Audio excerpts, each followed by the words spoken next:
नमस्कार मंडळी. तर आज आपण बनवणार आहोत बेसनच्या आलूची रेसिपी, ते पण अगदी नॉर्थ इंडियन स्टाईल. चला तर मग आपण रेसिपीकडे वळूया. मिक्सिंग बाउलमध्ये 1 वाटी बेसन ॲड करते.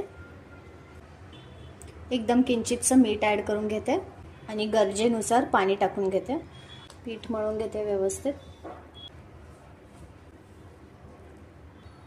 याला चांगलं असं मळून घ्यायचं पिठाच्या गोळ्याला. इथे आपलं पीठ रेडी आहे. आपण याचे गोळे बनवून घेऊया.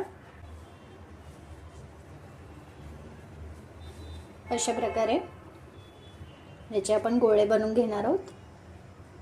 आता इथे आपले सगळे बेसनाचे गोळे रेडी आहेत. आता आपण यांना पाण्यातून उकळून घेणार आहोत. पाणी उकळायला ठेवलेलं आणि त्याच्यामध्ये थोडंसं तेल, 1 चमचाभर तेल टाकून घेतलेलं. आता आपण आपले हे बेसनचे जे बॉल्स आहेत ते एक एक करून पाण्यात सोडून देणार आहोत. नेहमी लक्षात ठेवा, ह्याला आपण उकळत्या पाण्यातच टाकायचं आहे. आता याला आपण 5 ते 6 मिनिटं याला पाण्यामध्येच उकळवून द्यायचं. इथे आपले बेसन बॉल्स तयार झालेले आहेत. मी ते गॅस बंद करते. 5 ते 6 मिनिटं झालेत त्यांना चांगलं. हे बघा, आता मी यांना एका प्लेटमध्ये काढून ठेवते. आता हे जे पाणी आहे हे फेकून द्यायचं नाही आहे. हेच पाणी आपण भाजीला वापरणार आहोत. आता हे जे आपले बेसनचे बॉल्स आहेत ना, यांना आपण जरा थंड करून द्यायचं आहे, मीडियम थंड. आणि मग ह्यांच्यामधून आपण असे हाफ भाग कट करणार आहोत.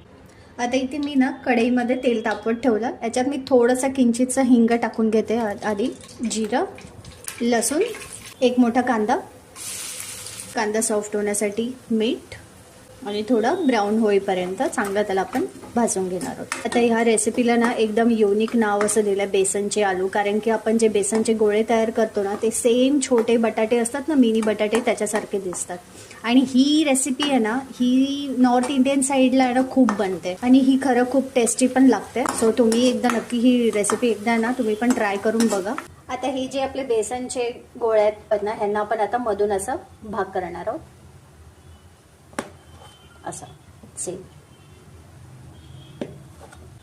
मधून काप दिल्यानंतर हे अशा याच्यामध्ये जास्त जाडसर पण नाही आणि जास्त कमी पण नाही. हे अशा प्रकारे कट करून घ्यायचं. बेसनचे काप करून झालेले आहेत. आता आपण यांना भाजीमध्ये ऍड करणार आहोत. इथे आपला कांदा आता गोल्डन ब्राऊन झाला. याच्यात मी हळद टाकते, लाल तिखा पावडर आणि काश्मीरी लाल मिर्च पावडर आणि थोडी धना पावडर. चांगलं मिक्स करून घ्यायचं. मसाल्यांना थोडं 2 ते 3 मिनिटं तेलामध्ये परतून घेऊयात आपण. जास्त पण तेलामध्ये परतवायचा नाही, नाहीतर मग त्याचा एकदम जळाल्यासारखा फ्लेवर निघतो. आता आपण हे बेसनचे कट्स त्याच्यामध्ये ॲड करूयात. यांना चांगलं मसाल्यांच्यात एकजीव करून घ्यायचं. यांना थोडं 2-3 मिनिटं परत आपण याच्यामध्ये मसाल्यांमध्ये परतून घेणार आहोत आणि मग नंतर पाणी ॲड करायचं. इथे आपले बेसन चांगल्या मसाल्यामध्ये मिक्स झालेलं आहे. आपण तेच पाणी यूज करणार आहोत ज्याच्यात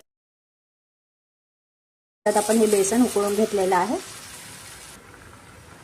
इथे मी 1 ग्लास परत थोडंसं पाणी ॲड करते. पहिले पण मी 1 ग्लास पाणी ॲड केलेलं आणि याला आपण हाय फ्लेमवरतीच उकळवायचं. आता मी वरतून थोडी कोथिंबीर टाकून घेते. आता इथे आपले बेसनचे आलू रेडी आहेत. हे बघा, एकदम व्यवस्थित झालेलं, तुटलेले नाही आहेत मधून. आता आपण गॅस बंद करून याला सर्व करायला घेऊया. तुम्हाला जर ही रेसिपी आवडली असेल तर प्लीज माझ्या चॅनलला लाईक, शेअर अँड सबस्क्राईब करायला विसरू नका. थँक्यू.